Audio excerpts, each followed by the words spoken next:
¿Cómo es que el hebreo es el código computacional, ¿no?, de esta realidad? Bueno, yo te ponía el ejemplo de la película Matrix. Nosotros tenemos un manual de instrucciones de cómo se computa esta realidad. El manual de instrucciones se llama la Torá. La Torá son los 5 primeros libros de la Biblia, lo que se conoce en el mundo común. El Pentateuco. El Pentateuco, correcto, pero en su idioma original, el hebreo. No sé si sabes, Jota, que la Torá se escribe en un rollo de pergamino, se enrolla y se pone en un lugar en la sinagoga. Quiero decirte que se enrolla y se coloca y se custodia en la sinagoga en pergamino. Si se equivoca la persona que escribe la Torá, si se equivoca en una sola letra, o hay un rayón, o hay una mancha, o algo, automáticamente queda descartado ese pergamino. Ese pergamino ya no vale. ¿Por qué? Por la sencilla razón de que estamos hablando de código. Si tú metes una programación de código y te equivocas en un carácter, el código ya no vale. Totalmente. Ahora, esto se ha ido protegiendo en forma de dogma religioso, que si no se hubiese protegido de esa manera, en forma de dogma religioso, dogma con el que yo no estoy de acuerdo, yo no estoy de acuerdo con ningún dogma, pero entiendo que para haberlo protegido y traerlo hasta este día, donde sí teníamos los símiles como para poder comprender de lo que se habla, el símil informático, el símil computacional, había que hacerlo a base de dogma, porque es que no hay otra forma de traer ese conocimiento impoluto, intacto, sin que varíe un solo carácter del código hasta nuestros días. Lo entiendo. No sé si me explico. Es un jaque mate a las fuerzas del mal que pretenden que ese código no se conozca. Porque cuando conoces ese código, entonces tú empiezas a poder generar tus propios eventos en este mundo. Y ese es el objetivo de la Kabbalah. Y respondo a tu pregunta. ¿Para qué sirve la Kabbalah? Para que tú puedas realizar tus propios eventos en este mundo, para que tu vida sea más liviana, para que sea más fácil. Dentro de la palabra Kabbalah en hebreo está la palabra Kal. Los cabalistas lo que hacen es que dentro de una palabra buscan palabras con diferentes significados, con las mismas letras, pero cambiándolas de lugar, etcétera. Entonces está la palabra Kal, que significa ligero, fácil. Entonces, ¿qué es la Kabbalah? Algo que te hace la vida más fácil, más ligera. No quiere decir que no te van a seguir pasando eventos duros, la vida te va a seguir poniendo retos por delante. Yo siempre digo que los malos momentos vienen solitos, no hay que ir a buscarlos, hay que buscar los buenos. A eso sí hay que ir a buscarlos. Pero cuando te venga un momento desafiante, tú vas a poder vivirlo de una manera más fácil porque tienes un conocimiento que te hace entender cómo funciona esta realidad y que todo tiene un propósito. En hebreo se dice Gamsu Letová, todo es para bien. Todo es para bien, aunque parezca mal al principio. Entonces la Cábala sirve para, protegerte de malos pensamientos que te hagan caer en el desánimo y que te hagan perder la fe en que tú tienes un poder en el mundo, pero que tu poder es simplemente la canalización a través tuyo de toda la energía del Creador, porque el único objetivo que tiene esta vida es que seas feliz. Esa es la Cábala. Qué respuesta, de verdad. A mí esto es un tema que me interesa muchísimo y realmente ahora mismo solo se me ocurre hacerte esta pregunta con respecto a todo lo que me acabas de decir. Y es lo siguiente. Cuando hablas de Matrix y haces el símil, hay una realidad y luego está el mundo ficticio, que es el que esos códigos crean, llamado Matrix. ¿Esto no es el mundo real? Esa es la pregunta que tengo para ti. ¿Esto no es la realidad? Muy buena pregunta. Fíjate, te voy a responder con una sección de la Torá que lo explica perfectamente. Lo explica, pero descodificada, y la voy a descodificar aquí para que todo el mundo lo entienda. Y viene del hebreo original. Tú has escuchado muchas veces que vivimos en un sueño, que la vida es un sueño, Calderón de la Barca, la vida es sueño. Bueno, muchos autores a lo largo de la historia nos han dicho que en realidad esto es un sueño. Bueno, en la Torá se habla de que José, el personaje bíblico José, que fue vicefaraón de Egipto, hijo de Jacob, tuvo un sueño y que era experto en la interpretación de sueños. Entonces, ¿cómo lo dice la Torá? ¿Cómo lo dice el hebreo de la Torá? Dice, Yosef Halom Halom.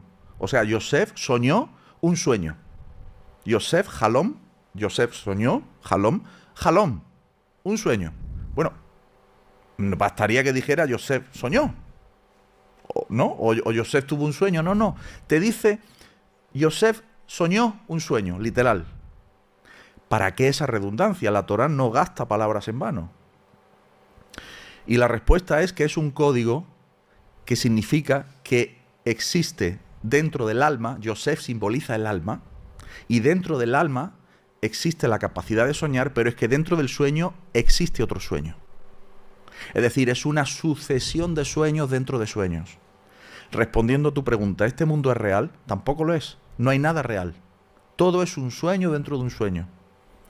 Y la salida, digamos, de ese proceso de soñar dentro de soñar, solamente es posible a través de la elevación de conciencia que finalmente te llevará a que te integres en la fuente. Y ahí dejarás de soñar. Eso también te lo dice Matrix. ¿Qué es la fuente? El creador, Dios, Jesucristo, Alá, Buda. Da igual la religión. Todos hablan de un ente, una fuerza, una energía creadora, organizadora. Así es, una inteligencia, ¿verdad? La fuente es una inteligencia que tiene la capacidad de lo eterno, que tiene la capacidad de hacer todo y de crear todo sin absolutamente ninguna limitación de nada. Lo que hace la inteligencia creadora es que se autolimita en un movimiento que los cabalistas llaman el tzimtzum. Es decir, como la fuente no tiene límite, yo le pongo un límite artificial dentro de un entorno artificial, vamos a llamarle el primer entorno artificial, los cabalistas lo llaman el tzimtzum aleph, y se retrae. Creo un entorno, me retraigo, tzimtzum es retraerse, me retraigo y genero un espacio. Y entonces en ese espacio que genero, ahí genero una realidad. Pero es que dentro de esa realidad luego me vuelvo a retraer y genero a su vez otra realidad. Tzimtzum bet, o sea, el segundo tzimtzum, la segunda retracción. El objetivo de la fuente, dicen los sabios, es conocerse a sí misma. Es recrearse. Es jugar. Por eso lo más bonito que se puede hacer en este mundo es recrearse y jugar. Jugar a vivir. La vida es un juego. La vida tiene un objetivo que es la dicha. Hay una palabra que me gusta mucho que es la dicha. En inglés se dice joy. Me encanta cómo suena en inglés joy. Y en hebreo se dice simja. Simja. Que simja son las mismas letras de la palabra Mashiach, cambiadas.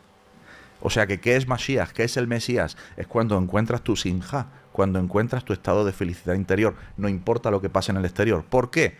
Porque has entendido que estás en conexión directa con la fuente y que eres la fuente en una porción, en un fractal, pero eres la fuente está en ti, o tú en la fuente, da igual.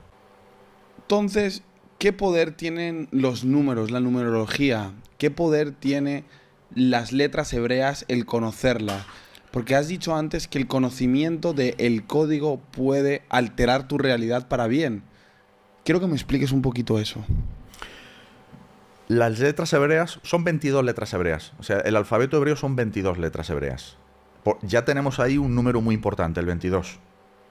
Lo digo para que todo el mundo ya empiece a anotar cosas importantes, ¿no? Y las 22 letras hebreas son el código computacional, el teclado con el que el programador programa la realidad. Tú puedes permitir que la realidad se programe en piloto automático porque tiene una función, o sea, by default, por defecto, tiene una función de piloto automático. La función de piloto automático viene en los eventos que tú que vives en tu vida, viene por el pacto de alma que tú haces antes de encarnarte en este mundo y viene por la genealogía en la que tú te encarnas. Es decir, tú eliges en qué genealogía te encarnas para vivir ciertas asignaturas, ciertas experiencias.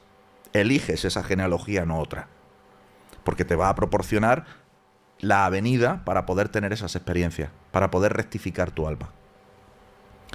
Entonces el hebreo es el código computacional de toda la realidad, incluida la computación de tu alma. Veamos el alma como un algoritmo. Cuando tú entiendes que el alma es como un algoritmo, estoy poniendo un símil, es algo muy difícil de explicar, obviamente, pues entiendes que eso tiene una computación. Mira, había un grandísimo cabalista que era Isaac Luria, que era capaz de ver en la frente de las personas las letras hebreas que eran los componentes de su alma. Y entonces podía ver en la frente de la persona una letra que estaba torcida, una que estaba dada la vuelta, otra que estaba medio rota, queriendo decir que era la rectificación que esa persona había venido a hacer en este mundo. O iba caminando por un cementerio sin saber que había un cementerio e iba identificando, mira, aquí está enterrado tal persona, aquí está enterrada tal otra, es decir, trascendía el nivel material del conocimiento, porque tenía integrado el poder de las letras hebreas dentro de él. Entendió el poder de las letras hebreas. ¿Por qué son tan importantes las letras hebreas? Porque se activan en ti a medida que las estudias. Los cabalistas lo llaman vestir las letras que hay en tu interior. Las letras ya están en ti. Existen en ti, estás hecho de letras. Todo está hecho de letras hebreas. Como código computacional, claro, todo está computado con ese material. Ahora bien, muchas de ellas están desactivadas, están latentes. Muchas de ellas están mal funcionando, o están rotas, o están desdibujadas, y cada una de las 22 letras hebreas tiene un poder tremendo para hacerte vivir experiencias que te transforman la vida. ¿Cómo por ejemplo? Por ejemplo, yo en mi escuela enseño las 22 letras hebreas en un programa específico, pero bueno, lo importante es entender que en cada una de las clases yo enseño una letra. Por ejemplo, yo en una clase enseño la letra Aleph. En la siguiente clase enseño la letra Bet. Y mando a los alumnos una serie de prácticas. Meditar sobre la letra. Hacer arte sobre la letra. O sea, toda una serie de prácticas que hacen que el poder que tiene esa letra, ese código computacional, se active dentro de ti. Durante esa semana y las siguientes que la persona está haciendo la práctica, nota cambios en su interior. Los sueños se vuelven mucho más poderosos. Empieza a recibir mensajes en la realidad de lo que se llama sincronicidades y les empieza a dar significado también. Empieza a entender cómo cuadran las cosas. Llega a un nivel de comprensión más profundo de la realidad, de manera automática. ¿Por qué? Porque los códigos empiezan a activarse. Fue lo que le pasó a Neo en Matrix. ¿Qué le pasa a Neo? Neo está viviendo una vida normal y de pronto ve en su computadora Follow the White Rabbit. Sigue al conejo blanco. Y se presenta una persona en la puerta de su casa y ve el tatuaje del conejo blanco. Tenía dos opciones. Esto no puede ser casualidad, me lo creo y sigo al conejo blanco, o paso del tema y me voy a dormir. ¿Entiendes? Las letras hebreas tienen ese efecto. Tienen el efecto de activar el potencial que tu alma tiene ad eternum, sin límite, a nivel de expansión de conciencia. De tal manera que tú puedas hacer de este mundo un jardín del Edén. El concepto del jardín del Edén no es una dimensión que pueda existir fuera de este mundo. Al contrario, es una dimensión que todos tenemos la obligación de hacer real en este mismo mundo físico. Hacer de este mundo un jardín del Edén. Entiendo perfectamente. Hay una cosa que has dicho antes que se me ha quedado resonando en mi mente. Ha sido que las fuerzas del mal no quieren que se sepa nada de este código. Quieren mantener a la población, digamos, ciega. Sí. ¿Me puedes dar un poco de profundidad en esa reflexión? Sí. Este mundo tiene un objetivo, que es que tu alma haga méritos, que tu alma se fortalezca, se rectifique, que tu alma se ponga más fuerte, que tu alma crezca en conciencia. Cuando el alma se encarna en este mundo, los cabalistas enseñan que el cuerpo causa amnesia en el alma. Por eso cuando el alma pacta las lecciones que va a tener, pero se encarna, olvida todo lo pactado, porque al entrar en el cuerpo se olvidó de todo. Parte del juego, parte del entrenamiento. Eso te posibilita que tú generes un mérito, que tu alma genere un mérito aquí partiendo de la ignorancia absoluta, pero que a través de signos, de señales y de una fortaleza interior que no sabes de dónde viene, y de eventos que te suceden en la vida, eventos duros, palos, tú te empiezas a hacer preguntas.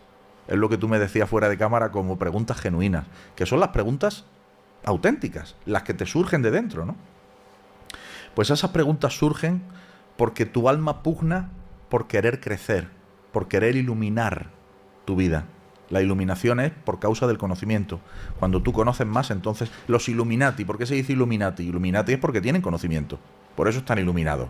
No porque tengan más potencial espiritual que tú, sino porque tienen más conocimiento que tú. Nada más. Eso es Illuminati, ¿no? Y luego entramos para qué lo emplean o no. Sí, claro, obvio. Las fuerzas del mal tienen un papel fundamental en este mundo. Son también algoritmos, son inteligencias cuya misión es entrenar a cada uno de los seres humanos de este mundo. Son nuestros entrenadores personales. Entonces, te hacen que tengas muchas dificultades en tu vida para que tú te sobrepongas a esas dificultades y te pongas más fuerte, como un gimnasio. Tú vas al gimnasio y le pagas a un entrenador personal, ¿no? Para crecer los bíceps, los cuádriceps, para ponerte más fuerte, para ganar en capacidad. Y nos quejamos de que el entrenador nos hace trabajar duro. Pero es que yo le estoy pagando para que el entrenador me haga trabajar duro, porque yo lo que quiero es expandir mi musculatura, en este caso en el gimnasio, pero en la realidad quiero expandir mi conciencia. Entonces lo interesante es que existen estas fuerzas del mal que además hacen su trabajo fenomenalmente bien, pero fenomenalmente bien. Si las fuerzas del bien hicieran tan bien el trabajo como las fuerzas del mal, sería otro mundo. No sería este. Y capaz que no tendríamos la capacidad de generar tanto mérito, ¿no? Las fuerzas del mal están nombradas en el Zohar, que es el libro de la Kabbalah por excelencia. Y se les llama con un código que se llama Erev Rav. Erev Rav literalmente significa la gran tarde, porque hace referencia en código a que en la civilización egipcia se adoraba a dioses paganos, que no son dioses, sino que son entidades malévolas, con las que estos egipcios pactaban en rituales muy oscuros para obtener beneficios materiales. Esto todavía se sigue haciendo, obviamente, y los seres Rav siguen existiendo hoy y están a nivel, obviamente, de los mandatarios, de los grandes empresarios, bueno, podemos decir nombres o no, pero todo el mundo aquí se puede imaginar, ¿no? Un excelente ejemplo fue lo que se llamó la pandemia, subrayo, lo que se llamó la pandemia, y donde se vio un despliegue de medios de los Erev Rav absolutamente inaudito hasta la fecha, ¿no? ¿Qué quiere decir? Lo que quiere decir es que estamos todos bajo ese efecto hasta que empezamos a despertar.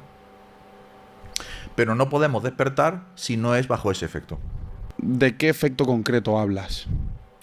El efecto del despertar, el efecto de que tu conciencia emerge a consecuencia de la presión que se ejerce sobre ella. Si no hay presión, no hay resultado, no hay emergencia de la conciencia. La conciencia ejerce, o sea, la conciencia surge, emerge a consecuencia del mecanismo de presión ejercido por el dolor. Si no hay dolor, no hay despertar. Los cabalistas dicen, solamente hay dos formas de que tu conciencia crezca en este mundo. Una a base de dolor, a base de palos. Otra a base de estudio. Te quiere decir que si estudias, te ahorras palos, te ahorras sufrimiento. Insisto, no porque los eventos de la vida sean menos desafiantes, sino porque como tienes mayor sabiduría no los vas a vivir tan mal. Y otro a base de palos. Los palos no van a dejar de venir, porque este mundo está plagado de fuerzas oscuras, cuyo objetivo es entrenar a tu alma a ser más fuerte. Las fuerzas oscuras no son conscientes de que su objetivo es entrenar al alma a ser más fuerte. Es como Smith con Neo. Smith lo que hace es que cree que hace su trabajo y que lo hace bien, y lo único que quiere Smith es sobrevivir y destruir a Neo. Pero porque Neo representa al Mashiach, Neo representa tu Mesías interior. Mesías no es un personaje externo que viene a salvar a nadie. Mesías eres tú, es tu alma que actualizándose logra alcanzar unos niveles de conciencia en el cual literalmente puede esquivar las balas. Me entiendo, Raúl. Hablando de estas fuerzas del mal, es Erev Ra, ¿no? Erev Rav. Erev Rav. Mi comunidad, mi audiencia, está muy familiarizada con estas fuerzas del mal. ¿Cómo es que a veces las fuerzas del bien parecen tan absolutamente inútiles a la hora de combatir a estas fuerzas del mal? Has mencionado los eventos que ocurrieron en el 2020. Sí. esa programación mental tan salvaje, esa experimentación masiva con inoculaciones que no vamos a mencionar aquí porque ya me tumbaron un programa con él y a la cual mando un saludo. ¿Por qué parece que esta realidad la dominan ellos? Es que esta realidad la dominan ellos. Hasta que tú no ejerzas tu poder. Me voy a explicar. Existen varias... Es que aquí entramos en un tema muy interesante que es cómo se conduce uno por la vida. Y cómo tienes que entender que al final es un tema de responsabilidad personal. Cómo tú te conduces por la vida es fundamental para que tu sistema inmunológico espiritual rechace absolutamente los ataques. Si tú tienes un sistema inmunológico físico fuerte, las enfermedades no te afectarán, las infecciones no te afectarán, etcétera, los virus, las bacterias, qué sé yo. Igual pasa en el mundo espiritual. Si tu alma tiene un sistema inmunológico fuerte, si tu alma no tiene fisuras, lo que los cabalistas llaman, si tu casa no tiene grietas, no pueden entrar los ladrones a robarte nada. ¿Cómo se generan las grietas de la casa? ¿Cómo se generan las fisuras del alma? Pues con ciertas conductas que hacen que las fuerzas del mal cada vez se alimenten más y sean cada vez más fuertes. Y voy a hablar aquí de algo de lo que se habla muy poco, porque es un conocimiento muy especializado, pero que quiero revelar aquí. Y del que hablan los maestros de Cábala. Por ejemplo, las fuerzas del mal se alimentan de la semilla que el hombre tira a la basura, del semen que el hombre tira en el acto sexual. El semen que va al suelo, a la basura, a un preservativo o a cualquier otro lugar que no sea el útero de la mujer, que es su lugar, eso alimenta las fuerzas del mal, que son invisibles, que no las ve el ojo, pero se alimentan de eso, se hacen más fuertes. Eso está escrito en el Zohar. Ese es un ejemplo. ¿Me puedes dar más ejemplos? Ahora imagínate solamente lo que produce de mal en el mundo la industria del porno. Con lo que te acabo de explicar. Ese es un ejemplo. Inmediatamente, si las personas tuvieran la sabiduría, porque han estudiado lo que hay que estudiar, no se les ocurriría nunca más ejercer de esa manera la sexualidad. ¿De acuerdo? Otro ejemplo. La mala boca. Hablar mal, criticar, decir malas palabras. Se nos ha dado una boca, dicen los cabalistas, solamente para difundir sabiduría, despertar conciencias y dar bendiciones. Para eso debería servir la boca. Alimentarnos. Sí, me refiero a la hora del lenguaje articulado. Sí. Alimentarnos, obviamente, claro que sí. Pero la boca, todo el conjunto de la boca, los dientes, la lengua, todo el aparato fonador, el único objetivo que debería tener es emular al Creador. O sea, ser dador. ¿Pero dador de qué? De bendiciones. De palabras buenas, de buenos deseos, de acuerdos fructíferos que hagan bien en el mundo, de difusión como tú haces y como hacen tantísimos... Sí, pero yo por desgracia uso muchas malas palabras a veces. Bueno, pero aquí estamos aprendiendo cosas y es muy interesante.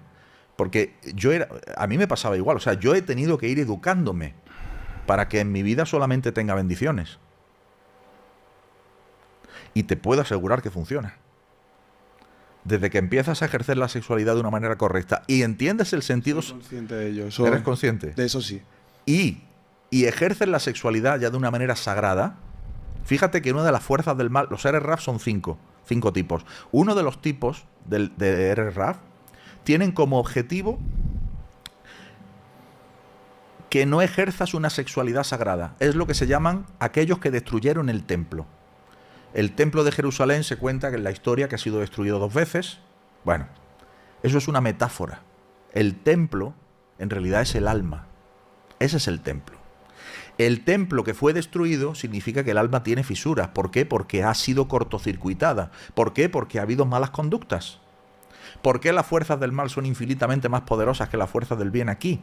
Pues porque la mayoría de la población no sabe conducirse por la vida, es ignorante de estas normas. Y por lo tanto están a merced, como hojas secas que lleva el viento, a lo que esas fuerzas del mal quieran hacer. Y lo peor de todo es que la mayoría de esas personas defienden a ultranza a aquellos que los manipulan. Eso es tremendo. También en la película Matrix hay una referencia muy interesante a eso, en la cuarta parte. Entonces, esa conducta, la sexual, la conducta con la boca y luego el mal de ojo. El mal de ojo que en hebreo se dice Ainara, literalmente mal ojo, es decir, es envidiar lo que tiene tu vecino, lo que tiene tu amigo, lo que tiene tu familiar, envidiarle, pero además querer que él no lo tenga. Y eso es una conducta que te cortocircuita el alma y que te produce fisuras de alma terribles. Tenemos el relato del becerro de oro en la parte baja del monte Sinaí cuando Moisés va a buscar las tablas. Eso es una metáfora. También cabalísticamente en la descodificación es la siguiente. Becerro en hebreo se dice Egel. 3 letras. Ain, Lamed, Ain, Gimel, Lamed. 3 letras. Son 3 iniciales de 3 cortocircuitos. Ainará, la Ain, mal de ojo. La Lamed, la Shonará, la mala boca, maledicencia. Y la Gimel, Gilui Arayot, uniones prohibidas sexuales con pérdida de semilla. Las 3 juntas, eso es un becerro. Has hecho un becerro de oro. Y el problema que existe en este mundo, el mayor problema que existe en este mundo es solamente uno, es la ignorancia. Pero esa ignorancia viene impuesta. Porque cualquier persona que intenta hacer ver a las personas que sí que hay una conducta positiva para el alma, es atacada. Sí. Antes has hecho muchas referencias a la Matrix. Todo el que me escucha aquí sabe perfectamente que yo siempre hago esta referencia. Sí. El agente Smith está en todos. Cuando Neo está intentando pelear contra la Matrix y va saltando de camión o va haciendo actividades un poco más paranormales dentro de ese mundo ficticio, los propios conductores de autobús, los propios basureros, las propias señoras que están en la compra, son las que se transforman en agente Smith, claro, para atacar a Neo. Claro. Yo hago ese símil con las personas. A día de hoy vamos a volver a tocar el tema del 2020. Cuando una persona osaba decir esta inoculación no sirve, es toda una mentira para experimentar contigo, ARN y demás, las personas que escuchaban esa información se transformaban en un agente Smith y te trataban de negacionista, conspiranoico, eres peligroso, estás loco, ¿cómo no crees lo que dicen los medios de manipulación masiva? Sí. ¿Qué opinas de esto, Raúl? Bueno, estoy completamente de acuerdo. O sea, lo has descrito perfectamente. Pero obedece a esa mecánica de manipulación en la cual las fuerzas del mal hacen muy bien su trabajo. ¿Por qué? Por causa de la debilidad espiritual de la mayoría de la población, que son susceptibles de convertirse en bots al servicio de esas fuerzas. Esas fuerzas solo tienen que apretar un botón manipulador. Cuando digo el botón es simbólico, un botón simbólico de manipulación. Tocan corneta y el resto a correr. Y es que, además te digo, es un esfuerzo mínimo para ellos. Solamente, pues actúan muy inteligentemente, solamente necesitas un gran altavoz o varios grandes altavoces para que se dé la orden, se toque corneta y todo el mundo a obedecer, sin cuestionar. Yo siempre explico que en un conflicto o en una situación siempre hay que tener en cuenta las dos versiones. Yo he experimentado muchísimas veces, y probablemente a ti te ha ocurrido también, que la mayoría de las personas escuchan una sola versión y ya no quieren saber más. Y eso es un tremendo error de juicio, porque lo que te hace es que seas un monigote a expensas del manipulador de turno, que hace con tu voluntad que tú pierdas tu voluntad y que él haga lo que él quiere hacer de ti. O sea, te utiliza como un bot. No sé si recuerdas en la película Matrix, ya en la 4, cómo ya se han inventado los bots, donde el programador lo que hace es que directamente posee los cuerpos de las personas que se autoinmolan, que se tiran de edificios, que se usan como armas humanas. Y eso en la cábala tiene un nombre, eso se llama Dibuk. Dibuk en hebreo tiene las mismas letras que COVID, pero al revés. Y así se inmolaron muchas Así personas. se autoinmolaron. Pero no se inmolaron en el plano material. Se inmolaron en el plano de la conciencia, porque realmente cuando tú crees a pies juntillas en el discurso del pastor y ese pastor está queriendo matar ovejas, si tú eres oveja y crees en el discurso del pastor, vas a hacer lo que el pastor te diga. Pero si eres una oveja negra, como el caso de muchos, entonces no haces caso a lo que el pastor dice porque te das cuenta de que te lleva al matadero. Y lo que ocurrió aquí es simplemente que era necesario que las personas tuvieran esa confrontación para darse cuenta de quién está dormido, quién está despierto y cuál es el proceso de despertar. No por una confrontación entre despiertos y dormidos, sino simplemente por ver tú en qué punto estás tú. Insisto, es un tema individual. Por ejemplo, tú tienes un canal de YouTube, emites un contenido. En realidad tú no haces proselitismo. Tú lo ofreces al mundo y quien quiera seguirlo lo va a seguir y quien no quiera va a cambiar de canal. Es decir, tú no vas vendiendo nada. Tú lo que haces es ofrecer. Este conocimiento lo ofrezco. Quien quiera seguirte te seguirá y quien no quiera no te seguirá. ¿Verdad? Que es muy interesante porque muchas personas que en realidad no te quieren seguir, sin embargo, pueden dejar comentarios muy negativos. Normalmente, si tú no quieres seguir algún contenido o algún autor o algún canal, simplemente apagas la televisión o apagas el canal o cambias de canal. Pero no te molestas en escribir un capatazo así de comentarios negativos, ¿no? Esos son bots. Esos son Smith, para entendernos. Sí, yo recibo alguno que otro. Claro, pero son personas que están completamente poseídas en un sector muy importante de su mente, no son conscientes y están manipuladas. Entiendo perfectamente. Hay varias cosas que me interesan aquí de esto y esto creo que se va a alargar porque tengo demasiadas preguntas para ti. La pregunta que tengo para ti es la siguiente. Volviendo al tema de la fuente y a los Eref Raf. No sé si lo estoy pronunciando bien. Sí, perfectamente. El objetivo de estos agentes del mal, de estos Eres Raf, que al final del día se pueden traducir en las grandes corporaciones y que estas grandes corporaciones controlan a todos los gobiernos, o sea, es alejarnos de la fuente. Exacto, exacto. Mantener a la chispa de fuente que mora en ti alejada de la fuente original. ¿Por qué? Y tiene una función muy importante, porque en el momento en el que tú estés demasiado cerca de la fuente, te fusionas con la fuente y entonces ya se acaba el juego para ti. Y capaz que entonces todavía no te ha dado tiempo a generar mérito o a crecer en conciencia. Entonces, el objetivo es alejarte de la fuente, mantenerte alejado de la fuente con la ignorancia, para que no te fusiones con la fuente. Por eso los cabalistas enseñan que el objetivo de las fuerzas del mal es ser transformadas en bien, ellas mismas. El objetivo de las fuerzas del mal es ser vencidas, pero no por ser vencidas derrotadas, sino por ser transformadas. El objetivo de la oscuridad es ser transformado en luz.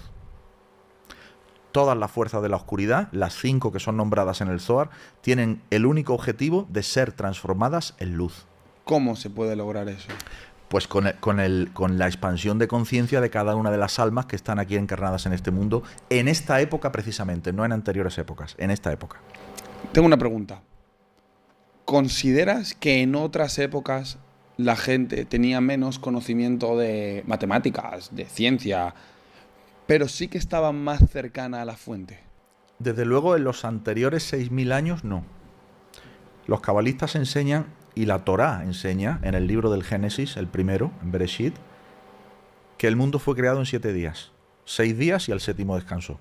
Pero esto es una metáfora para hacernos entender que cada uno de esos días, dicen los salmos, que tiene 1000 años, y por lo tanto estaríamos hablando de 7000 años terrestres, para entendernos.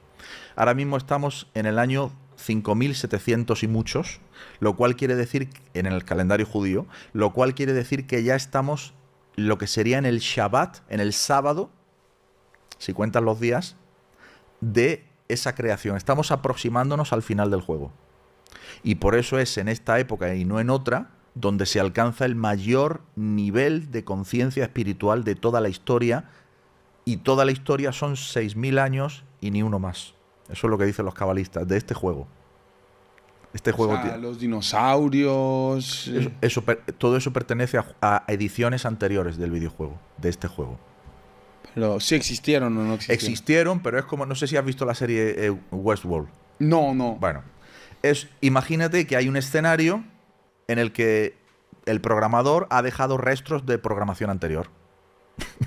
Por ahorrar tiempo, ahorrar recursos, porque lo que busca en definitiva todo empresario y todo programador es ahorrar recursos. Entonces, pues se quedan restos ahí, aparecen.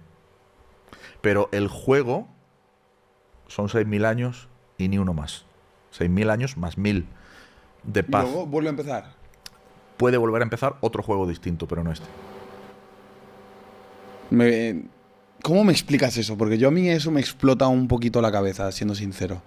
O sea, Sí, eso es lo que explica la Torá y lo que explica la Kabbalah, es algo más que para mí tiene sentido el experimentarlo personalmente que el tratar de convencer a alguien de lo que sea. Yo solamente expongo lo que enseña la Kabbalah. Pero lo interesante es cómo tú interiorizas lo que te sirva de lo que yo digo para hacerte a ti crecer emocionalmente y espiritualmente.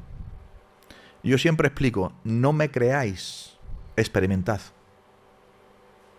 es una buena frase. No, yo no necesito que nadie me crea. Yo no tengo necesidad que nadie me crea. Porque además, lo mismo te suben a los altares que te clavan agujas. Exactamente igual. Con la misma facilidad. Por lo tanto, el halago debilita y el insulto muchas veces engrandece. Cierto. Porque te hace generar más fuerza interior. Para mí lo más importante es la Kabbalah práctica. Es decir, experiméntalo en tu día a día. Medita, estudia, condúcete mejor por la vida. Y entonces me cuentas qué resultados Cumple tienes. las reglas que has dicho previamente. Claro, y entonces me cuentas qué resultados tienes. Si al final es un tema de hacer. El Talmud dice, entre hacer y no hacer, siempre hacer.